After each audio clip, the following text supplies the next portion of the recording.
Hi guys, welcome back. Today I'll be showing you how you can book through Skyscanner.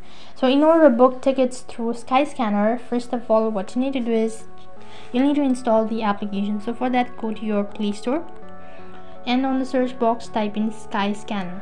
After that, you need to tap on the install button. In my case, I've already installed the application, and once you're done installing the application, click on the open button and then create an account. Once you're done creating an account, it's going to direct you to the pages something like this.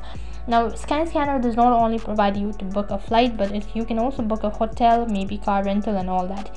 So if you're thinking about booking a hotel, tap on the hotel icon or hotel option right in center. You need to type in the details of that particular hotel or of that particular location, and you'll be able to see multiple hotels that's registered on Skyscanner and select the hotel accordingly. Similarly, if you want to book a flight, you can go to flights from the top left hand side corner. Here you'll need to select the type of trip that you're actually doing. You need to select the departure place, your destination, your date and all that, and accordingly you also need to select the flight.